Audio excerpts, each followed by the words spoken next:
Hey there. I just spilled coffee all over, which doesn't surprise me. It's sort of a daily occurrence, but it's kind of frustrating. So today we're talking about Sharon Horne-Ellstrom here. Welcome to day 2260 of What's She Up To Now. Today, a couple pieces of content I created. I create content pretty much every day. Why? It gives me an opportunity to talk about, share, learn, grow, reinforce what I'm working on, what's working, what's not working. And so I can tweak and I can make it better. So today we're talking about in the Let's Grow annual challenge. We're doing one thing every day to grow. We're focusing on our physical well-being this month. And yesterday we came up with categories, and these were my 10 categories or critical components to my physical growth. And yesterday we judged ourselves, we rated ourselves on a scale of 1 to 10. Where are we right now with respect to that? So for example, energy, where are we on a scale of 1 to 10 with respect to our energy? 1 being not so energetic, 10 being off the charts, super energetic, terrific. Now today we're taking those same categories and we're prioritizing them. Why do we want to prioritize them? Because having priorities set makes decision making so much faster and easier. Knowing what things with respect to my physical growth and well-being are most important to me will impact what I choose to move forward with, what I choose to do or not do on a daily basis, etc.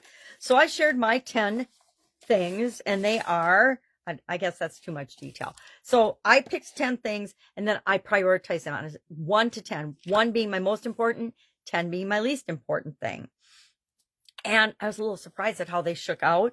But what I'm going to do, like I do with everything, is I'm going to ruminate and think about these categories throughout the day today. And then at the end of the day, I'll ask myself and I'll reprioritize without looking at what I prioritized this morning. And I'll see if my numbers are the same or if something's shifted and changed because I had a little more time to think about it. Often that happens, or I realize, oh my gosh, I totally forgot about this entire category with respect to my physical growth. I did that yesterday. I was doing an example first thing in the morning and I came up with 5 things. I'm like, well, there's a lot more things that go into my physical growth than that. So I added it and came up with 10. Now there's of course more than 10 things. You can break things down into as many steps or pieces as you want. The older I get, the more I realize it's important to have things be simple, because if it's simple and easy, and if I can make it automatic, I will actually do it. I'll actually use the tool if it's a simple tool. I will actually, take the action if it's easy to do. And some things are just easier when you just make them a habit and just do them every day, right? Think of brushing your teeth. Think of making your bed. Think of doing your laundry. Think of, personal hygiene. They're easier if you just make them automatic habits and you do them every day. All right. So that's what we were talking about for the Let's Grow annual challenge. For Supersize Your Business, we were talking about sustainable supply chains and why that's important.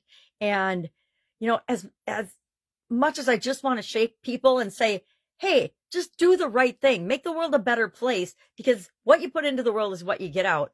I usually don't do that. I usually sugarcoat it a little bit and say, okay, these are the reasons we want to do the right thing, right? Like I have to convince people to do what's right, to make the world a better place. But guess what? A lot of people you do have to, because their short-term stresses and pressures are pushing on them and their ability to act, and fear and stress and anxiety and doubt and worry more than I want to do the right thing, make the world a better place, do what's sustainable, help the planet, help myself and help other people.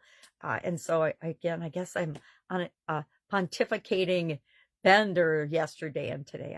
Not sure why. Maybe feeling a little under the weather. And so that maybe impacts my ability to filter and see things in a more positive light. But I'm usually pretty positive. So we talked about different ways and why you want to have a sustainable supply chain. And I don't think we have to think even that far back.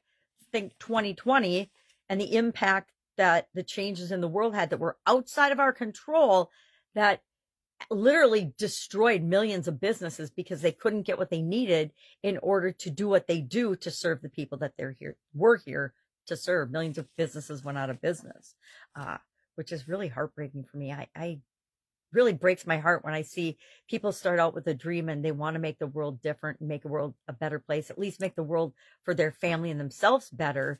And they end up losing that business for usually things that are outside of their control. Like the global pandemic, right? And then they lose their confidence and sometimes they don't ever start over again. But we have to remember life is ebbing and flowing all the time. And so businesses come and go, people come and go in our life, businesses come and go in our life. It doesn't mean we just quit living. It just means we pick up the pieces and we start building again. But we start building from a position of experience, right? We're not starting back at ground zero again. So often we tell ourselves when we have a failure that, oh my God, we're starting all over again. But we're never starting all over again. We're always starting from all of the experiences we've had in the past and moving forward now. And I think with that perspective, it's easier to start again than if we're beating ourselves up for, okay, well, that didn't work. Well, you know what? The vast majority of things that successful people do and try don't work either. They just don't give up and they don't quit and they keep going. All right, that's it. That's all I've got today. If I can help you in any way, ask. Otherwise, have an absolutely fabulous Friday. It's Friday here in my neck of the woods. I don't usually say what day of the week it is, but since I do this every day, what difference does it make? Have a great Friday. Have a great weekend. And I will, of course, be with you tomorrow with another update on what's going on, what's working, what's not working. Been involved in a training all week, so that's taken a lot of my time and energy, but I want to show up for you every day. If you need anything, ask. Otherwise, I will, of course, be with you tomorrow.